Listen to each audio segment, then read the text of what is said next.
Coach, I'll start with just the end of that third quarter. What did you see that led to those 5 ejections? What did you see on that moment? I actually missed the initial incident that caused it all. Also, sorting through the wreckage, we had a guy come off the bench and throw a punch.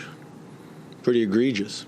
And then, obviously, it's a melee.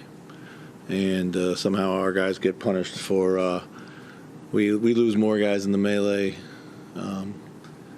for not being peacekeepers, I guess. But I just looked at the video and I didn't see any difference from what our guys were doing, what their guys were doing.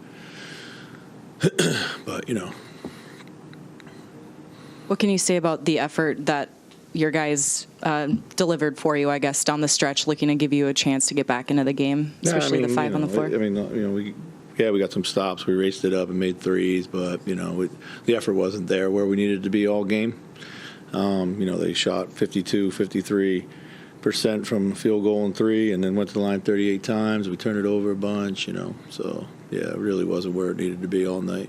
So.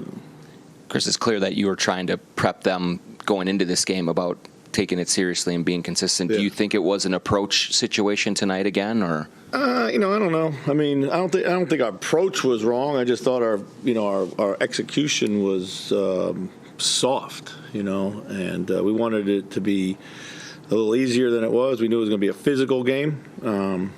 We had a hard time just containing the ball, So it felt like they were ready to play. It felt like they understood. We started well. Then when little adversity hit, we could never really stop it. So that's probably more of it than anything else. So. Austin is one of your trusted veterans. Is it disappointing to see him in the middle of that, or did you just see that was an unavoidable situation for him? I'm not making any judgment on Austin, what he did. I have no idea what started it or what happened.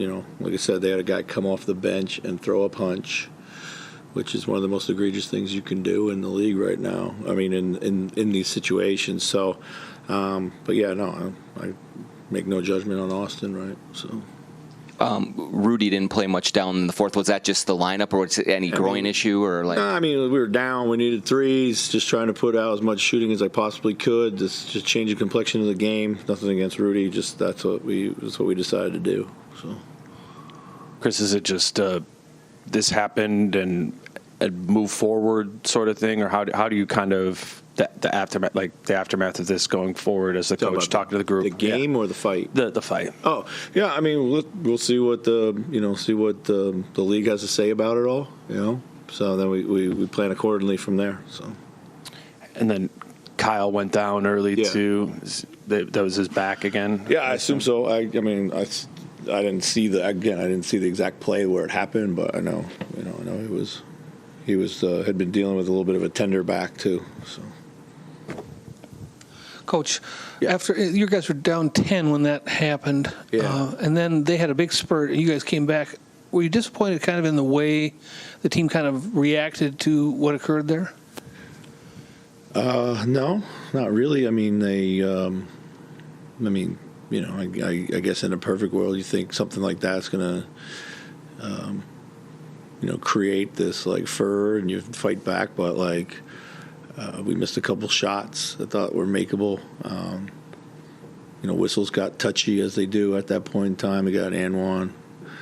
But fought back a little bit later. But no, I'm not disappointed in the way we reacted to that. So.